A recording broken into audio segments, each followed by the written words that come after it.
오전의 말씀과 계속 이어지는 내용입니다. 벼랑 끝에 몰린 대한민국.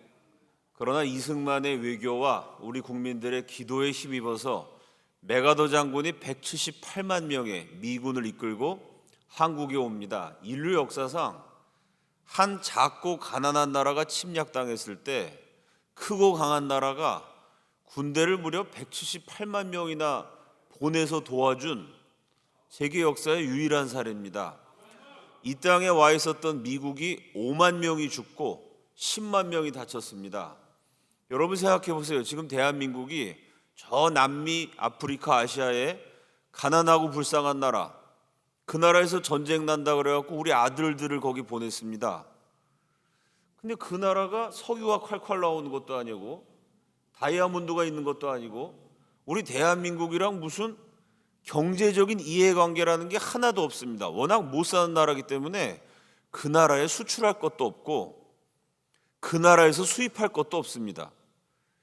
못 살더라도 자원이라도 많이 있으면 거기 석유가 있으니까 중요한 곳이다. 이건 뭐 석유가 콸콸 나는 나라도 아니에요. 그런데 한국 젊은이들이 거기 가서 5천 명이 싸우다가 죽었다. 난리가 나지 않겠습니까? 대통령 쫓겨날 겁니다.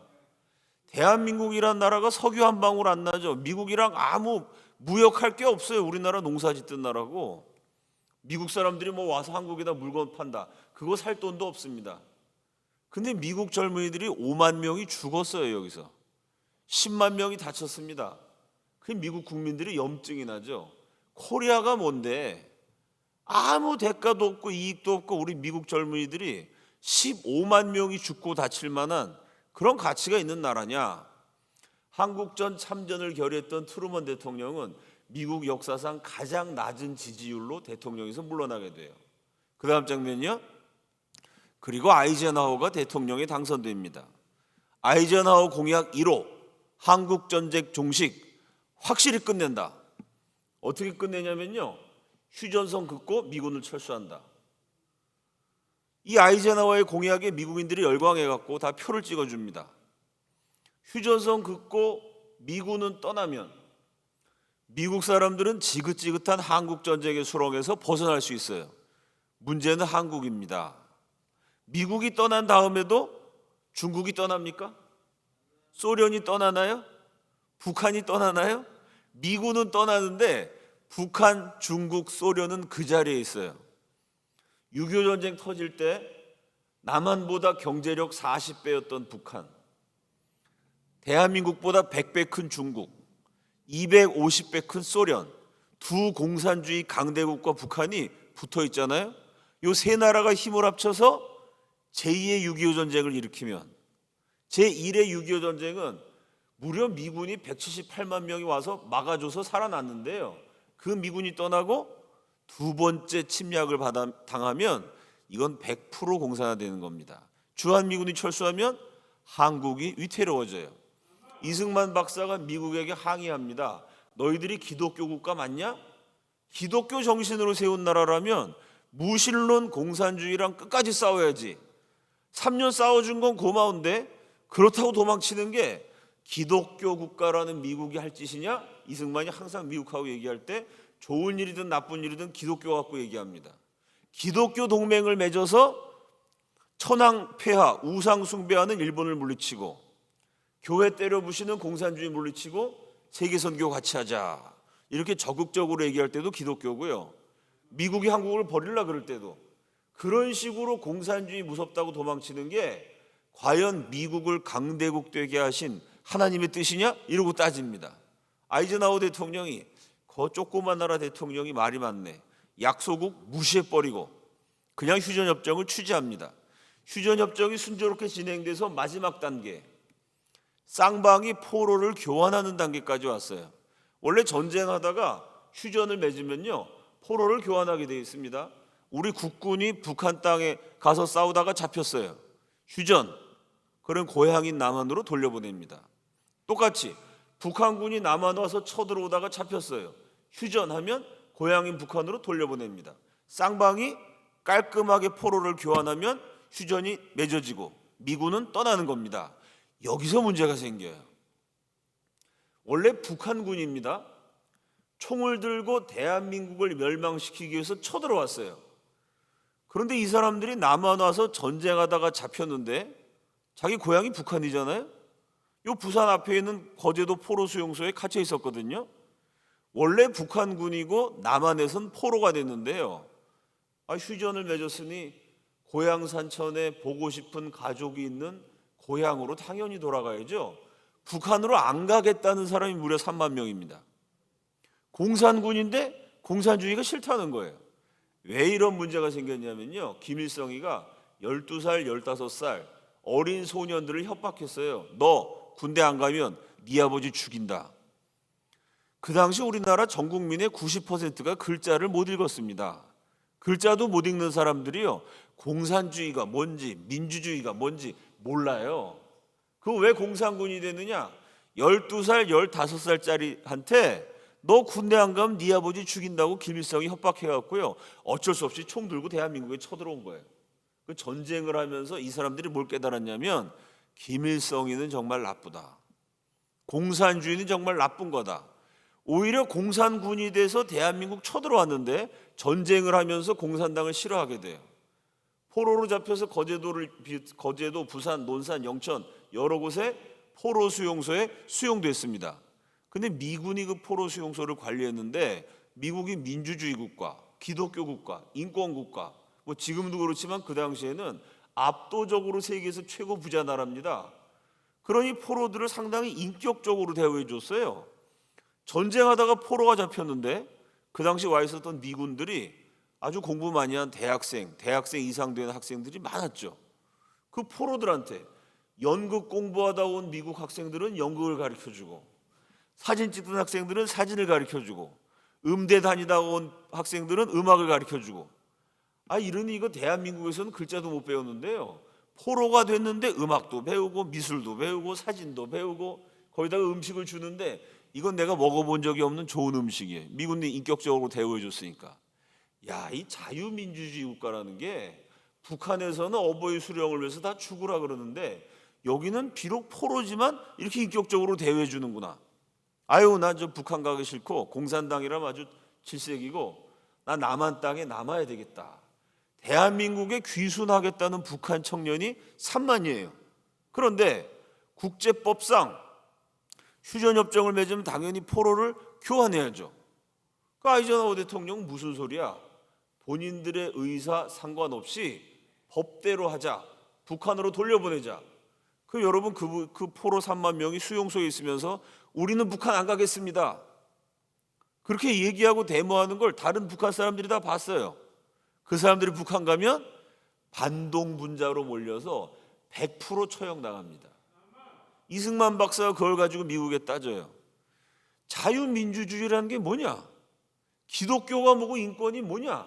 하나님이 사람을 지으셔서 인간이 소중한 존재고 그 인간의 자유를 존중하자는 게 민주주의인데 본인들이 대한민국에 귀순하고 싶다는 3만이나 되는 젊은이를 북한으로 돌려보내서 3만 명이 학살당하게 만드는 게 그게 기독교 국가라는 미국이 할 짓이냐? 이승만이 또 항의해요. 아이젠하워가 그 말끝마다 기독교 그러면서 말이 많네. 무시합니다. 이승만이 최후의 경고를 날리죠. 그런 식으로 한국을 무시했다가는 큰 코 다칠 것이다. 실제로 그렇게 얘기해요. 말만이 아니라 행동으로 옮깁니다. 그 당시 반공포로 북한 귀환을 거부하고 대한민국에 귀순하려는 포로가 제일 많은 데가 여기서 가까운 거제도, 그 다음에 부산, 영천, 대구, 논산 곳곳에 있었어요. 미군이 지키고 있습니다. 미국 사람들은 6.25 당시 한국보다 훨씬 좋은 무기를 쓰고 있었어요. 이승만 대통령이 헌병대를 모집합니다. 어디에서요? 바로 이곳 부산에서. 헌병대를 딱 모아놓고 명령을 내립니다. 1부대가 거제도, 2부대가 부산, 3부대가 영천. 대한민국 헌병대에게 반공포로가 잡혀있는 포로 수용소를 할당해줘요. 명령, 첫째, 미군을 기습 공격해서 무력화시켜라. 단 총을 쏘지 말아라. 한국군이 미국한테 총을 쐈다간 이건 국제적으로 큰 문제가 되는 거거든요. 그럼 내전 비슷하게 되잖아요. 총을 쏘지 말되 미군을 무력화시켜라. 이게 되게 어려운 겁니다. 총을 안 쏘고 미군이 다 총 들고 지키는데 총을 안 쓰고 복싱을 하든지 레슬링을 하든지 가위바위보를 하든지 하여간 무슨 방법을 써서 미군을 제압하라는 거예요. 방법은 알아서 해라. 둘째, 미군을 제압한 다음에 미군이 지키고 있는 북한으로 돌려보내져서 학살당할 위기에 처한 우리 민족, 북한 청년 3만 방공포로를 구출하라. 방법은 각자 알아서 하되 명령을 완수하지 못한 부대는 전원 자결하라. 무서운 명령입니다. 이 명령 수행하지 못하면 다 자살하라는 거예요. 요즘 우리나라 국군한테 이런 명령 내리면 제일 먼저 엄마한테 전화할 거예요. 엄마 나 자살하래, 무서워 죽겠어, 막 이럴 거예요. 오전에도 말씀드렸지만 6.25는 위대한 전쟁입니다. 위대한 지도자, 위대한 국민, 위대한 국군이 있었어요. 아니 그 세계 최강 부대 미군을 제압하고 포로를 구출하라는 거예요. 한두 명도 아니고 3만 명을요. 그거 못하면 자살하래요. 이런 무서운 명령 받고도 글자도 읽을 줄 몰랐던 한국 병사들이 사기 충천했어요. 우리 대통령 할아버지 최고다. 대한민국을 지키고 우리 한민족을 지키기 위해서 북한과 싸우고, 우리보다 100배 큰 중국과 싸우고, 우리보다 250배 큰 소련과 싸우고, 마지막에 3년 동안 대한민국 지켜준 그 고마운 나라 미국하고라도, 고맙지만 우리 민족을 죽이려는 건 참을 수 없다. 미국하고도 싸워서 우리 동포를 구출하려는 대통령 할아버지 최고다. 글자도 읽을 줄 모르는 우리 할아버지들이요, 그 당시 젊은 병사들이 머리를 맞대고 의논하는 거예요. 어떻게 총도 안 쏘고 저 미군을 제압할 것인가. 온갖 아이디어가 다 나왔어요. 미군 수용소에 철조망을 이렇게 쳐놨습니다. 밤에 가서 철조망을 몰래 끊었어요. 그리고 요즘 말로 하면 스카치 테이프 같은 거로 그걸 딱 붙여갖고요, 멀리서 미군이 망대에서 보면 이 철조망이 멀쩡해 보여요. 근데 사실은 중간중간에 다 끊었어요. 우리 한국 현병대가 딱 총을 쏘니까 그걸 신호로 해서 미리 짜놔가지고요, 저 거제도 포로 수용소에 있는 병사들이 일제히 철조망을 향해서 달려가는 거예요. 그러니까 미군이 높은 망대에서 딱 감시하고 보니까, 아니 저놈들이 운동회를 하나? 철조망으로 달려가다 철조망이 찍힐 텐데 갑자기 포로들이 철조망으로 달려가가지고요, 그 철조망을 발로 탁 치니까 열려라 참깨, 철조망이 열려서 막 탈출하는 거예요. 철조망 밑으로 땅굴을 파가지고 포로들을 빼돌리기도 했어요. 제일 기발한 방법, 미군이 딱 총을 들고 있는데 한국군 병사가 다가가요. 굿모닝 활짝 웃어요. 아주 코리안 보이가 오늘 기분이 좋은 것 같다. 굿모닝. 인사하다 보면 경계가 좀 흐트러지겠죠. 활짝 웃으면서 인사하고 악수하는 것처럼 다가가서 손을 내밀어요. 그러니까 미군이 총 들고 있다가 악수하느라고 경계가 흐트러지고 손을 딱 내미는 순간 손을 잡는 척 하면서 요 옷소매에 감춘 고춧가루를 꺼내서 미군의 눈과 코에다가 확 뿌려버렸어요. 그 매워서 정신없는 틈에 총을 빼고 포로들을 탈출시켰어요. 1953년 6월 18일 날 대한민국 헌병대가 총 한 방 안 쏘고 미군을 공격해서 27,389명을 구출합니다. 미국이 발칵 뒤집혀져가지고 그때 유엔군 사령관 클라크 사령관이 휴일이라 해먹을 딱 놓고 거기서 파이프로 담배 피고 있었는데, 카카 큰일 났습니다. 남한군이 미군을 공격했습니다. 야 무슨 소리야, 남한은 우리 편이잖아. 북한군이 공격했겠지. 아닙니다. 미군이 포로 수용소를 습격했습니다. 야 무슨 소리야, 그 남한 애들은 무기도 별로 없고 총도 없는데 우리 총 든 미군을 걔네가 어떻게 이긴단 말이야.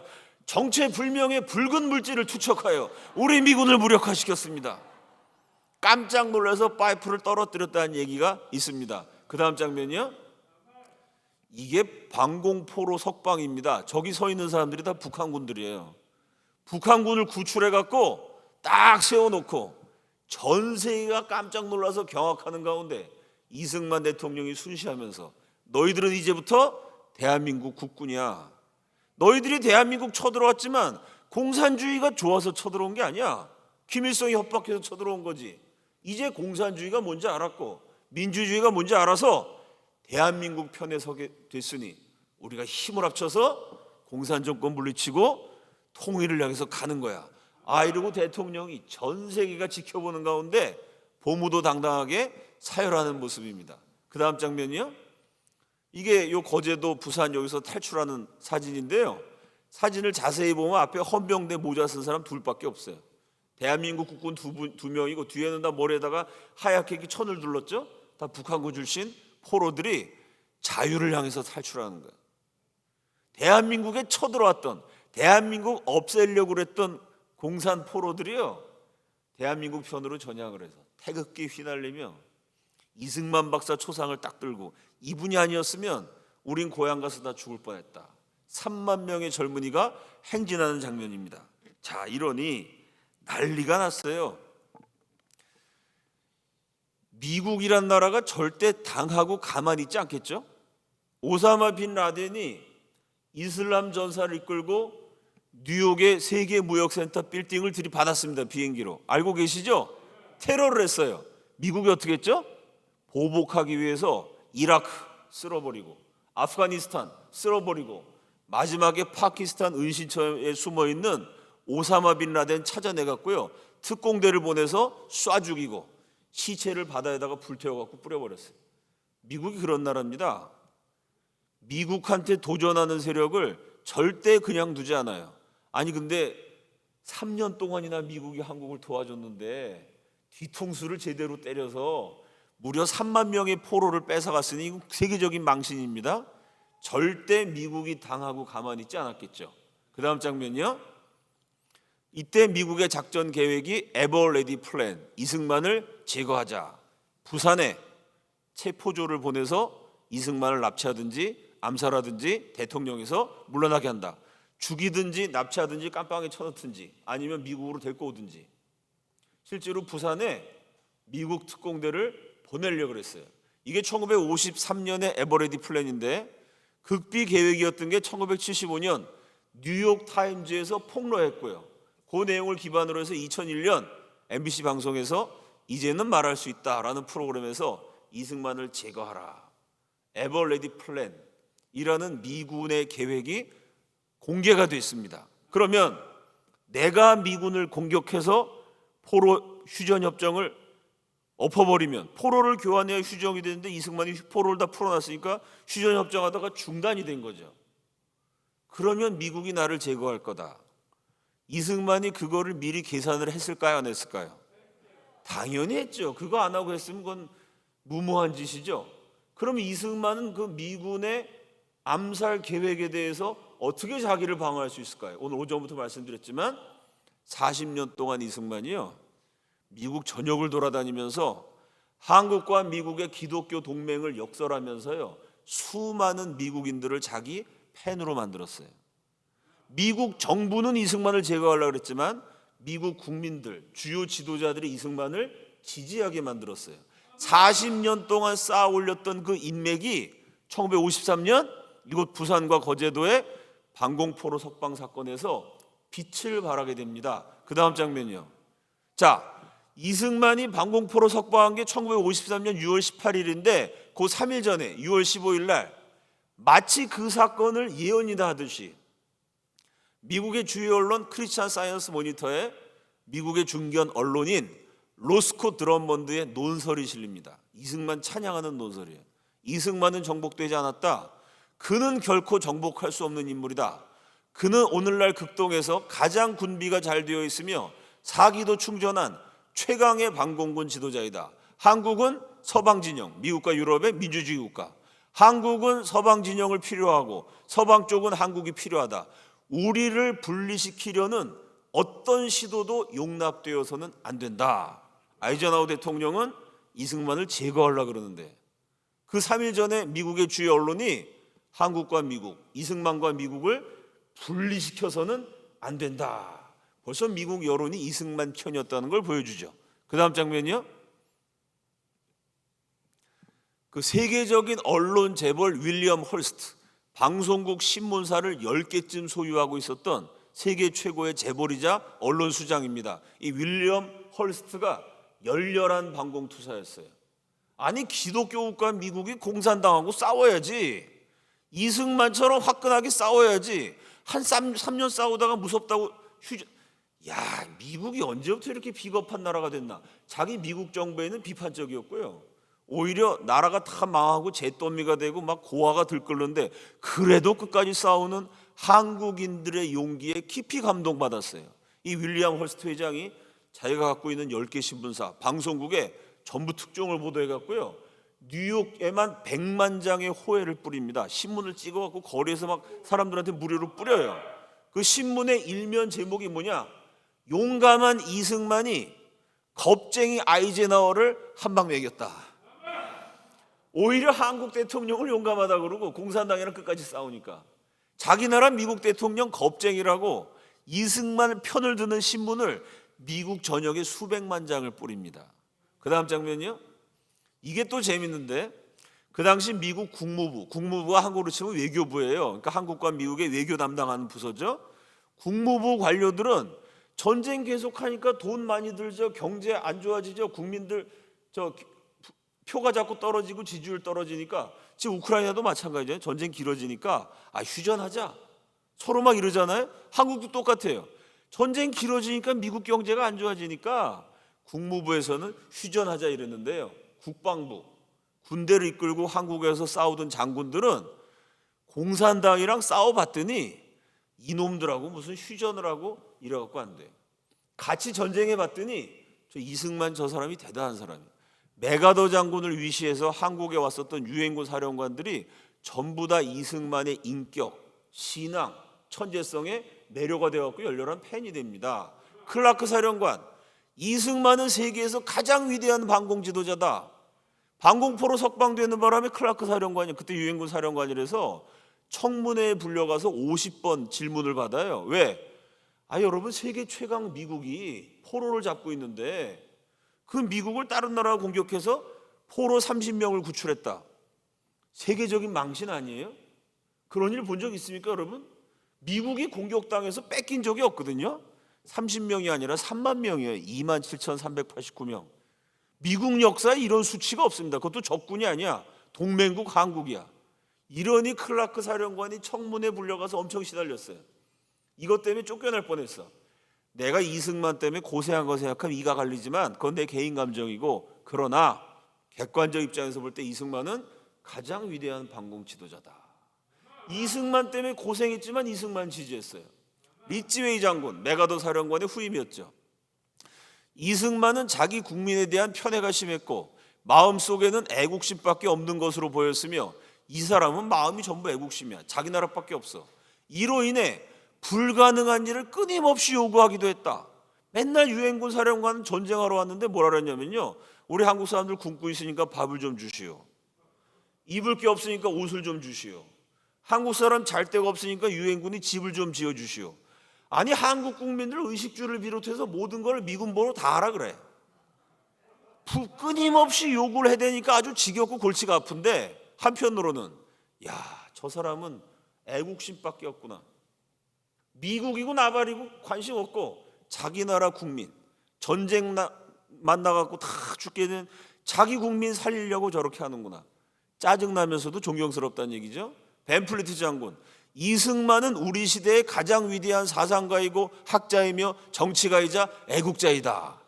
이거 약간 신천지 교인 같지 않습니까? 이승만이 우리 시대에 미국 사람도 있고 영국 사람도 있고 일본 사람도 있고, 아니 강대국의 석학들 노벨상 받은 사람 얼마나 많아요? 그 사람들이 아니라 이 전쟁통에 다 죽어가는 조그만 가난한 나라 이승만이 우리 시대 세계 최고의 사상가이고 학자이고 정치가이자 애국자이다. 벤플리트 장군이 이승만을 그렇게 존경했고 별명이 이승만의 양아들이었습니다. 실제로 만나면 이승만 대통령이 미국이 지금 한국 도와주고 있으니까 미국이 안 도와주면 당장 망하거든요. 그럼 미국이 갑이고 한국이 을이잖아요. 근데 을에 속한 이승만 대통령이 미군 최고사령관 별 4개짜리 미국 최고 명장 벤플리트 장군 만나면 뭐라고 불렀느냐? My son, 내 아들아. 아들이라고 불렀습니다. 실제로 그 정도로 벤플리트가 이승만을 존경했어요. 그래서 문제가 뭐냐면요, 워싱턴에서 회의를 해서 이승만을 체포하라 명령을 내리면 한국에 있는 미군이 움직여야 되는데 한국에 있는 미군 지휘관들은 아니 되옵니다. 명령을 내리면 이 군대가 움직이질 않아요. 이승만 제거하라고 자꾸 명령 내렸더니 한국에 와 있었던 미국 대사 라이트너의 보고서에 이렇게 썼어요. 왜 이승만 체포가 안 되느냐? 이승만 체포 명령만 내리면 미군 사령관들이 다른 데로 출장을 간다. 명령 내리면 체포하기 싫으니까 동경으로 가요. 일 있다고. 그리고 나중에 뭐라 그러냐? 제가 동경 가 있느라고 명령을 못 받았는데요. 그럼 여러분, 사령관이 동경에 일본 땅에 가 있는데 밑에 있는 군인들이 그 나라 대통령 체포하는 위험한 일을 할 수가 있겠습니까? 한국에 와 있는 미군들이 고의적으로 미국 정부가 아니라 이승만 편을 들어요. 왜? 그분들은 군인이기 때문에요. 무슨 뭐 전쟁이 길어지면 경제가 나빠지고 국민들한테 인기가 떨어지고 이런 정치적인 거 몰라요. 뭘 알죠? 내 부하들이 공산당하고 싸우다가 죽었어요. 그 부하들을 위해서라도 끝장을 봐야지 여기서 그냥 철수해? 이 군인들은 생리상 그게 안 맞는 거예요. 그게 끝까지 싸우자. 이 이승만의 노선에 미군 사령관들이 동의했습니다. 그러니까 미국도 제거하기 어렵죠. 그 다음 장면이요. 이게 또 재밌어요. 그 당시 미국 국회가 여소야대 상황이었습니다. 대통령은 공화당 대통령보다도 대통령의 정책에 반대하는 그런 국회의원들이 많이 있었어요. 미국 상원의 실력자가 조셉 메카시, 미국 역사상 가장 막강한 상원 의원으로 불리고 아주 철저한 반공투사였습니다. 이승만이 미군을 공격해서 반공포로를 석방했어요. 그럼 미국 국회에서 이승만을 규탄한다, 이런 성명을 내야죠.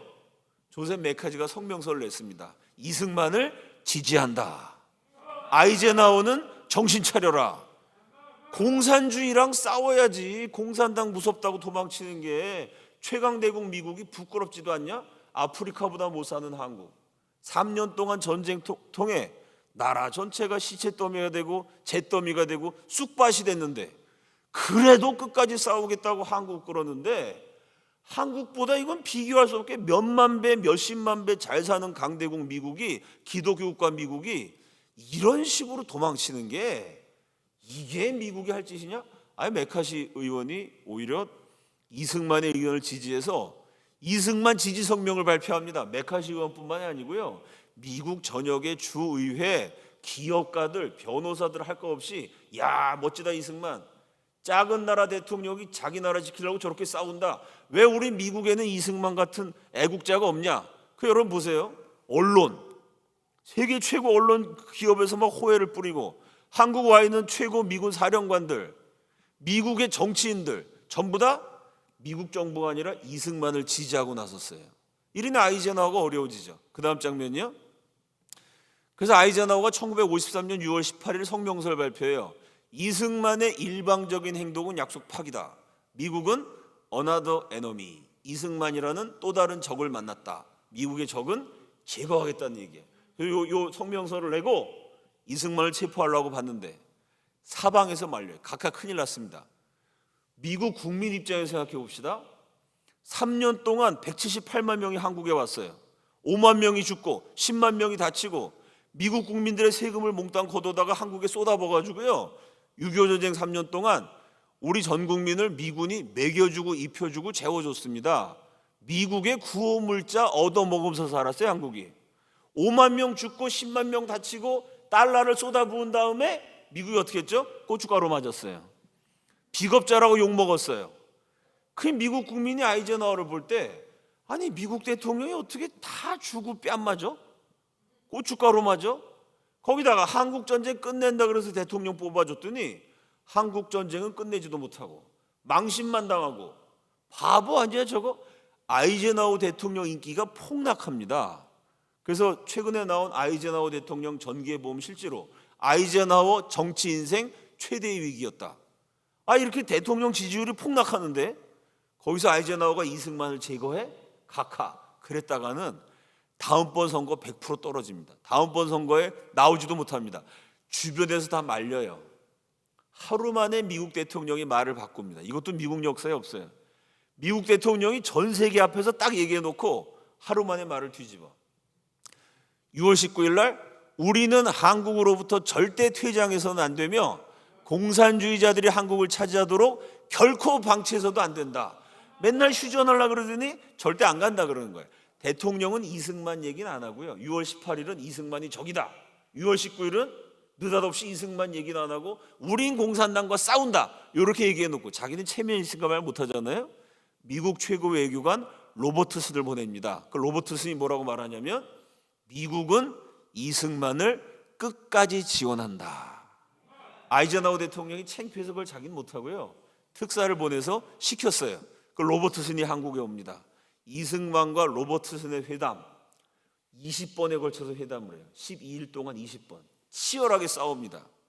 미국은 우리가 3년 동안 한국 때문에 5만 명이 죽고 10만 명이 다치고 우리 미국 국민들 복지 혜택 다 줄이고 미국의 장애인 학교에 투입되는 예산 다 줄여서 그거 한국에 쏟아부어서 3천만 한국인을 3년 동안 먹여주고 입혀주고 재워주고 우리도 할 만큼 했지 않냐. 지금 미국 경제가 엉망이다. 제발 휴전 좀 해다오. 이승만은 기독교 국가라는 미국이 끝까지 싸워야지. 미국 갈 테면 가라. 미국 가도 우린 끝까지 싸우겠다. 이러고 버텨요. 20일을 서로 싸운 끝에 결국 미국이 이승만한테 사정을 합니다. 당신이 원하는 것 다 들어줄 테니까 딱 하나, 휴전협정에 방해만 하지 말아라. 그러니까 한국이 하는 건 하나예요. 그냥 가만히 있으면 돼. 고춧가루만 안 뿌리면 돼. 그냥 한국은 가만히 있어만 주면 우리가 알아서 휴전협정하는 대신 한국이 원하는 거 다 들어준다. 이승만은 끝까지 싸우기를 원했지만 싸울 수가 없습니다. 미국 경제도 그렇고 여론도 그렇고 전쟁이 계속될 수가 없는 상황이기 때문에 좋다 그러면 미국의 휴전협정을 방해하지 않는다는 조건으로 두 가지를 요구합니다. 그 다음 장면이요. 첫째, 한국을 아시아 민주주의의 전시장으로 만든다. 자동차 전시장을 생각하시면 돼요. 자동차 전시장에 고물차를 갖다 놓을까요? 고급차를 갖다 놓을까요? 전시장은 고급이라야 됩니다. 한국을 민주주의의 쇼 윈도우, 전시장으로 만들어 달라. 그건 무슨 얘기예요? 전시장인데 전쟁 때문에 시체가 막 널려 있어. 전시장에 시체가 있으면 전시가 되겠습니까? 전시장처럼 한국을 근사한 나라로 만들어 달라는 얘기예요. 공산주의 안 하고 민주주의 하면 얼마나 나라가 잘 살 수 있고 얼마나 국민들이 편안해질 수 있는지를 한국이라는 쇼 윈도우를 통해 전 세계에 보여줘라. 이 조항 때문에 전시장이 되려면 무슨 전시장에 사람이 굶어 죽으면 되겠어요? 전시장인데 국민들이 입을 옷이 없어. 한국을 전시장으로 만들려면요, 잘 살게 만들어야 돼요. 그래서 이 조항 때문에 1954년에 미국이 일시불로 8억 달러를 줍니다. 그 8억 달러 현찰이 얼마냐면 그 당시 대한민국 1년 수출액의 34배였어요. 1년 수출액의 34배를 일시불로 받았어요. 이승만 정권 11년 동안 미국이 아낌없이 한국의 구호물자를 쏟아붓게 됩니다. 이승만 정권 11년 동안 미국에서 한국을 지원한 구호물자가요, 똑같은 11년 동안 저 아프리카 대륙에 54개 나라가 있어요. 아프리카 54개국을 원조한 액수를 다 합친 것보다 대한민국 한 나라 원조한 액수가 더 커요. 그렇게 한국에 달러를 쏟아붓고 근사한 나라 만들어야 되니까 잘 살 때까지 지원한 거예요. 또 하나, 이렇게 구호물자만 준 것이 아니라 미국 입장에서도 한국을 쇼 윈도우로 근사하게 만들어야 돼요.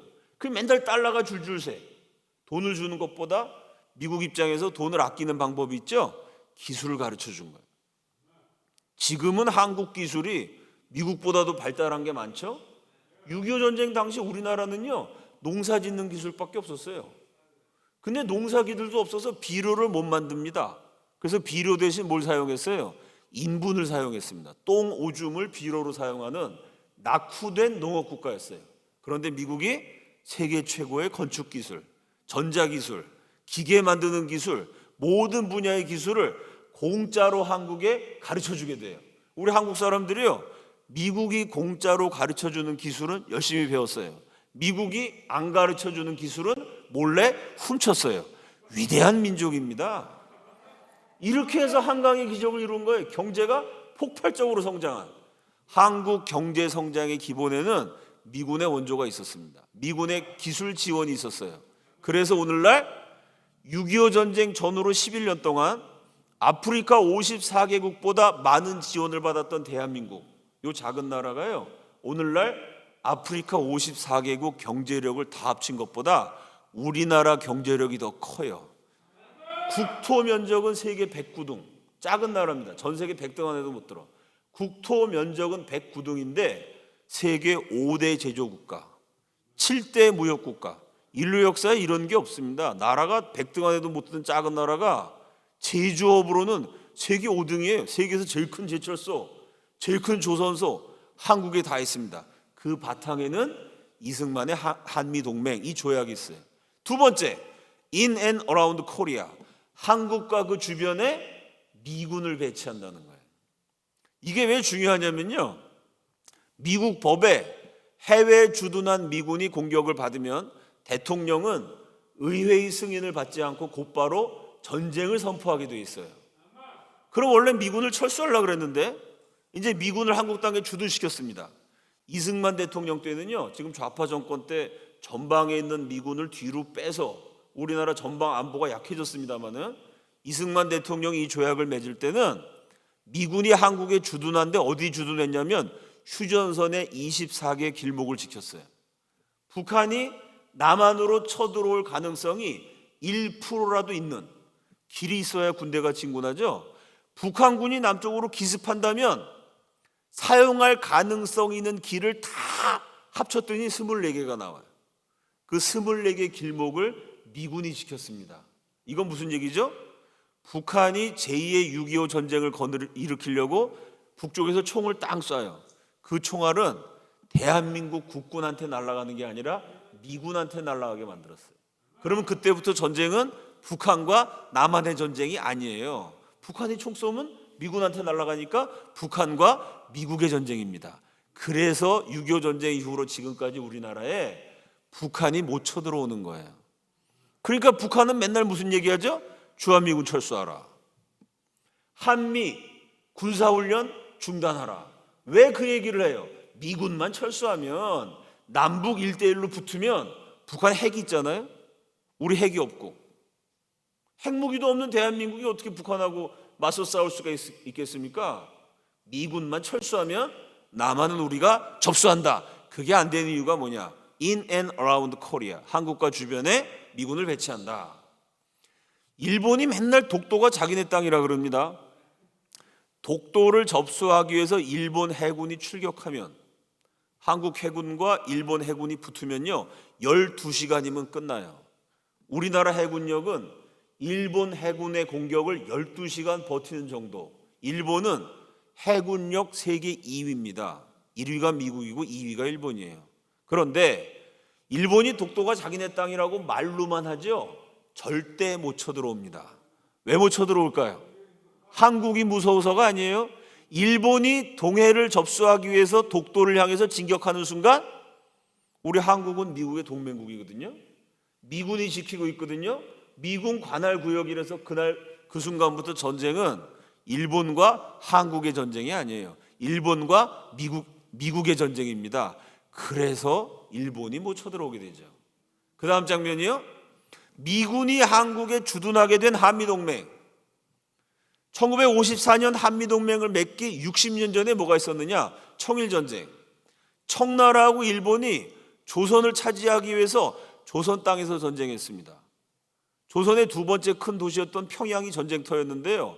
청나라 군대가 총 쏘고 일본 군대가 총 쏘고 애꿎은 우리 백성들이 사방에 총 맞아갖고요. 전쟁 끝나고 났더니 평양시 인구가 3분의 1로 줄었어요. 이때 나라가 너무 가난하고 어려워서 몇 명이 죽었는지 통계조차 안 남아 있습니다. 한 10만 명쯤 죽었을 거라고 추측하는데 정확하지 않아요. 통계조차 남지 않았어요. 청일전쟁, 러일전쟁, 한일합방, 만주사변, 중일전쟁, 태평양전쟁, 한국전쟁. 이 7건에 적게는 30만 명에서 800만 명이 죽는 엄청난 전쟁 7건이 어디서 일어났죠? 한반도에서 일어났어요. 저와 여러분이 살고 있는 한국 땅은 이렇게 세계에서 제일 위험한 지역이었습니다. 우리 민족이 다 이 전쟁에 동원됐잖아요. 청일전쟁, 러일전쟁, 한일합방, 나라 뺏기는 바람에 일본 사람한테 얼마나 많이 학살당했어요. 만주사변, 중일전쟁, 태평양전쟁, 한국전쟁. 이 한반도 주변에서 30만에서 800만이 죽는 전쟁 또는 사건이 60년 동안 7건이나 일어났습니다. 이렇게 위험했던 지역이에요.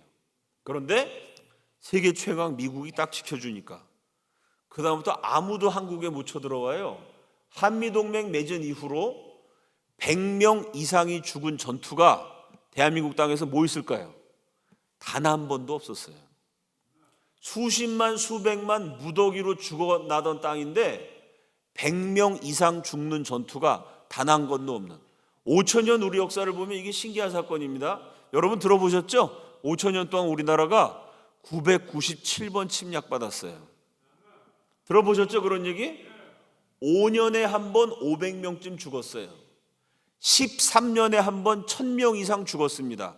그 역사가 무려 5천년이에요. 5년에 한 번 500명쯤 죽어. 13년에 한 번 1000명 이상 죽어요. 그런데 한미동맹 맺은 다음에 60년, 70년에 가까워지는 지금까지 100명 이상 죽는 전투가 단 한 건도 없는 우리 5천년 역사상 가장 장기간의 평화시대가 도래하게 됩니다. 이렇게 이승만과 로버트슨의 회담을 통해서 이승만이 요구한 두 가지. 첫째, 한국이 잘 살 때까지 지원해 준다. 둘째, 다른 나라가 절대 못 쳐들어오도록 미국이 한국을 지켜준다. 이승만이 두 가지를 요구해서 미국이 받아줍니다. 그럼 미국은 한국이 잘 살 때까지 아프리카보다 54개국보다 많은 돈을 쏟아붓고 지금까지 미군이 한국을 지켜주고 있잖아요. 저 조약 때문에. 그럼 대한민국은 뭐 하냐? 가만히 있는 거예요. 그냥 우리는. 고춧가루 안 뿌리겠다. 세상에 이런 조약이 없죠? 이 조약의 이름이 뭘까요? 일방적으로 미국이 한국을 도와주는 거니까 한미 원조 조약이라고 붙여야 맞습니다. 그 다음에 일방적으로 미국이 한국을 지켜줘요. 한미 보호조약이라고 붙여야 맞는데 이승만은 자존심이 있는 사람이에요. 우리가 일방적으로 미국한테 달라는 거 아니다. 사실은 일방적으로 달라는 건데요. 우리가 일방적으로 미국한테 지켜달라는 거 아니다. 지금은 우리 위대한 대한민국이 약해서 지금은 뭐 식민지에서 독립했고 전쟁 통해 우리 민족이 제대로 기능을 발휘할 수가 없었잖아요. 지금 우리가 약하니까 우리가 약할 때는 미국이 도와주고 미국이 지켜달라는 얘기고 나중에 우리가 강해지고 미국이 약해져서 미국 국민들이 굶어 죽게 되면 걱정하지 말아라. 미국이 침략당해서 멸망하게 되면 걱정하지 말아라. 그때는 우리 대한민국이 미국을 지켜준다. 대등한 입장에서 맺은 이 조약의 이름은 한미 상호방위 조약입니다. 상호방위예요. 미국이 한국을 지켜주고 한국도 미국을 지켜준다. 미국이 한국을 도와주고 한국도 미국을 도와준다라고 대등한 입장에서 조약을 맺었지만 70년이 지나도록 한국이 미국을 지켜준 일은 없습니다. 한국이 미국에 구호물자를 보낸 일도 없습니다.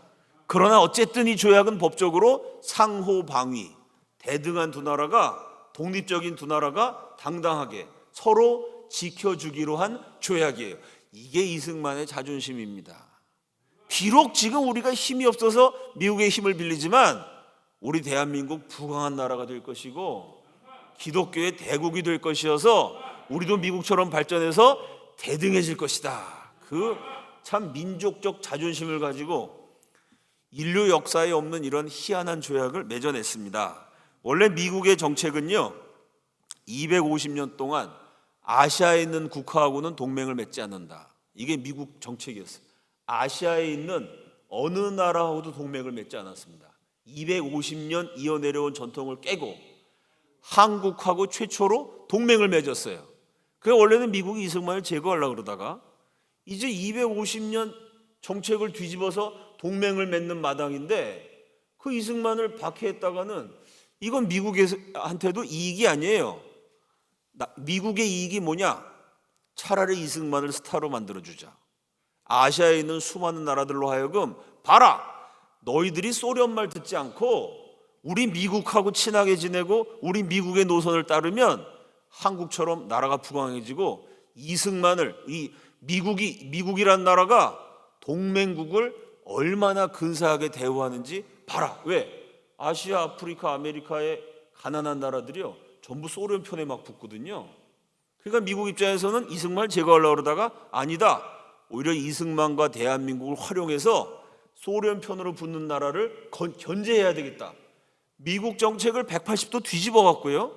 한국하고 동맹을 맺고 미국 역사상 가장 파격적인 대우를 이승만에게 해주게 됩니다. 그 다음 장면이요. 이승만이 한미동맹을 맺으러 뉴욕에 딱 갔는데 세계에서 땅값이 제일 비싼 뉴욕 브로드웨이, 여기가 걸어서 한 바퀴 돌면 한 20분 거리는 조그만 동네인데요.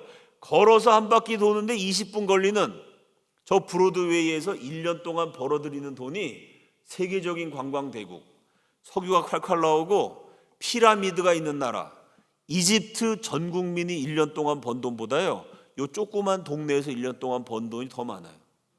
저 비싼 동네 상점, 가게, 뮤지컬 극장 전부 문 닫게 했어요. 세계의 수도라는 뉴욕에 자동차 통행 금지했어요. 이 복잡한 도로를 싹 비운 다음에 어떻게 했죠? 100만 명의 뉴욕 시민을 동원하고 가운데 이승만이 차를 타고 카 퍼레이드를 하는, 이거는 미국 역사상 딱 4번 있었던 일입니다.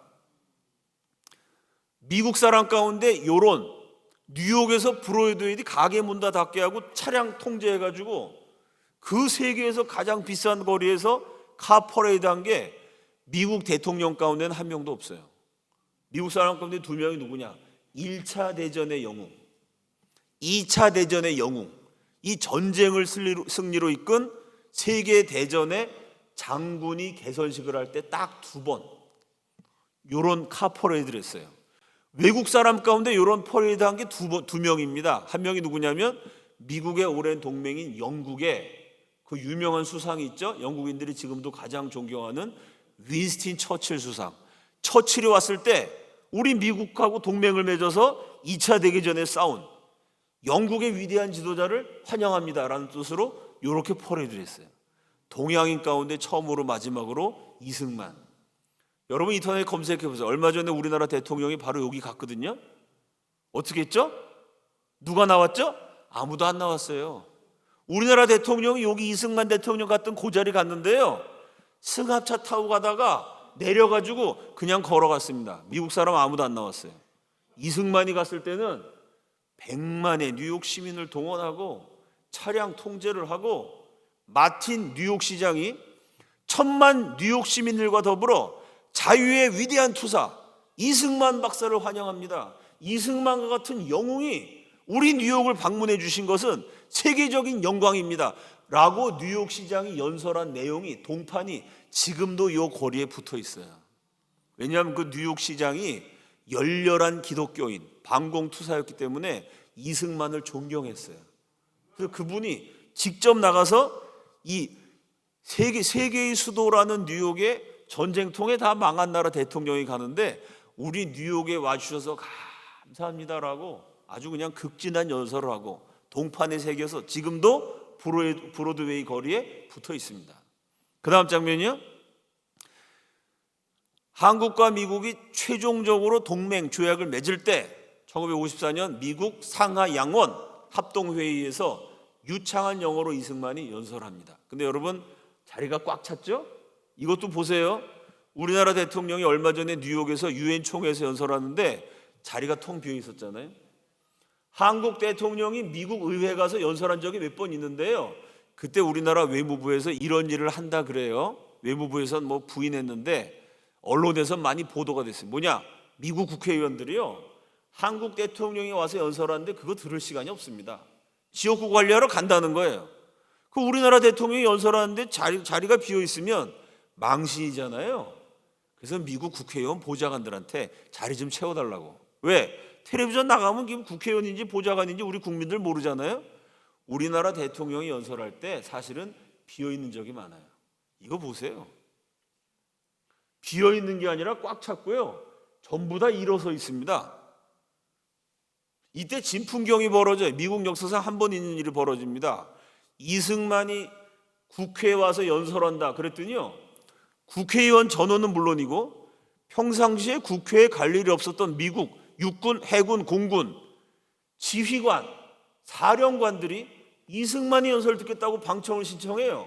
아니 군인들은 왜 오느냐 그랬더니 공산주의하고 3년 동안이나 싸워서 나라를 지킨 미국의 적이 공산주의니까 지금까지 공산당하고 전쟁을 한 그 국가 원수, 전쟁 최고 지도자 이승만의 연설을 내가 들어야 된다. 이건 국방상 필요하다. 말이 돼요, 안 돼요? 말이 돼요? 미국의 법학 교수, 검사, 판사, 변호사, 법률학자들이 이승만 연설을 듣겠다고 와요. 니들은 또 왜 오느냐? 국제법상 포로를 교환해야 되는데 이승만이 국제법을 어겼어요. 국제법을 어김으로써 3만 명의 포로를 살렸습니다. 이건 희귀한 사례예요. 법은 지켜야 되는데 법을 어겨서 생명을 살렸어요. 이건 희한한 사례이기 때문에 내가 연구해야 됩니다. 법학자들이 몰려와요. 뿐만 아니고요, 미국 수도 워싱턴에 있는 아시아, 아프리카, 아메리카의 가난한 나라 외교관들이 전부 방청을 신청해요. 왜 그랬을까요? 가만히 봤더니 코리아가 아프리카, 아시아, 아메리카에 있는 우리나라보다 더 못 사는 나라예요. 우리나라는 못 살지만 전쟁은 없었는데 한국은 전쟁까지 했어요. 3년 동안 전쟁에서 박살이 났어요. 근데 이승만이 외교를 잘해가지고요, 아프리카 54개국보다 많은 돈을 혼자서 받아가네. 그걸 본 외교관들이, 야, 나도 이승만처럼 외교를 잘해서 굶어 죽어가는 우리 국민들 살려야 되겠다. 전 세계 외교관들이 이승만 연설 듣겠다고 방청 신청을 합니다. 하도 사람들이 많이 몰려가고 무슨 일이 생기냐면 이 좌석표를 배분해가지고 표를 받은 사람만 들어오게 해요. 문제가 뭐냐면 미국 국회의원이 표를 못 받아서 이 국회에 못 들어옵니다.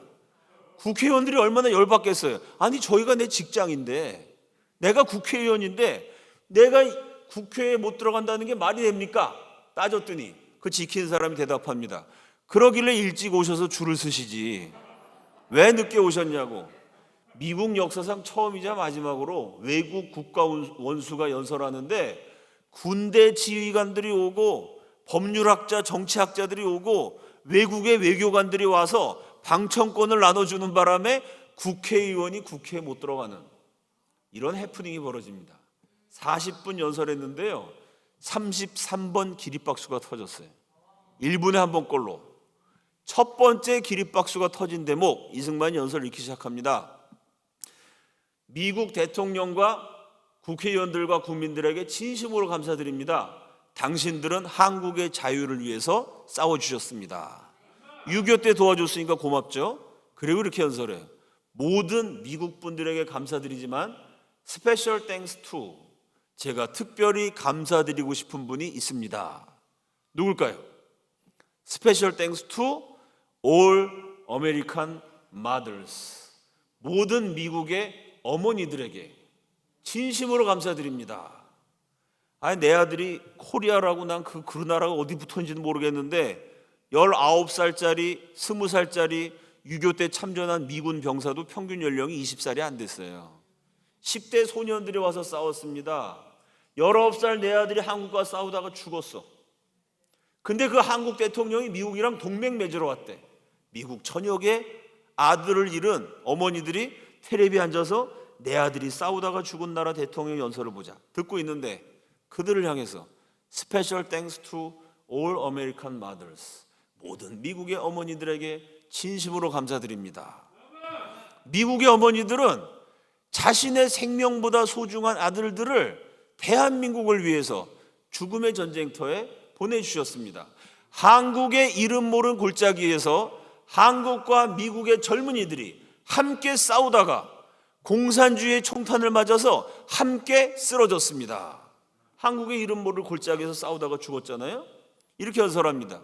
함께 싸우다가 함께 쓰러진 한국과 미국의 젊은이들이 지금 이 순간 저 영원한 천국에서 우리 주 예수 그리스도의 품 안에 함께 안겨 있는 줄로 믿습니다. 이랬더니 그냥 국회의원들이 다 일어나갖고 기립박수를 치고 미국 전역에 있던, 감사합니다, 미국 전역에 있던 어머니들이 눈물을 터뜨리고 40분 동안 33번 기립박수를 받는 명연설을 합니다. 제가 건국사를 강의하고 다니면요, 워낙 이승만 대통령에 대해서 날조, 조작, 왜곡, 왜 그러냐면은 이승만 한 사람 때문에 대한민국이 공산화가 안 됐습니다. 미국도 포기하려고 그랬는데 그걸 끝까지 싸워서 공산화를 막아냈으니 북한, 종북, 좌익 세력은 있는 힘을 다해서 70년 동안 이승만을 지우려고 그랬어요. 그 작업이 성공해서 대부분 이승만을 잊었습니다. 제가 이승만과 건국을 강의하면요, 항의들을 많이 하세요. 아니, 목사가 어떻게 독재자를 찬양합니까? 이승만 대통령이 잘못한 거에 대해서도 제가 강의를 많이 했습니다. 어쨌든 뭐 욕을 많이 하고 뭐 이승만이 이것도 잘못하고 저것도 잘못하고 막 얘기를 해요. 제가 항상 질문합니다. 선생님 말씀이 다 맞다고 칩시다. 틀린 말씀 하셔도 맞는 거로 인정하겠습니다. 그 대신 제 질문에 대답해 주십시오. 첫째, 인류 역사 7천년에 이승만처럼 약소국 지도자가 강대국에 맞서서 끝까지 싸워서 나라를 지켜낸 사례가 있습니까? 둘째, 약소국과 강대국이 맺은 조약. 여러분, 강대국과 약소국이 맺은 조약 대표적인 게 뭐가 있죠? 을사조약. 우린 그걸 조약으로 인정 안 하지만 일본은 조약이라고 그러잖아요. 한일합방. 강대국하고 약소국이 조약 맺으면요, 강대국이 뜯어가는 조약입니다.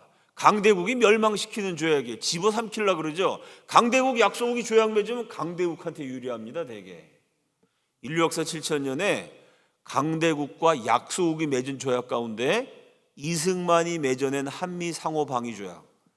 그 못 사는 나라가 잘 살 때까지 도와준다.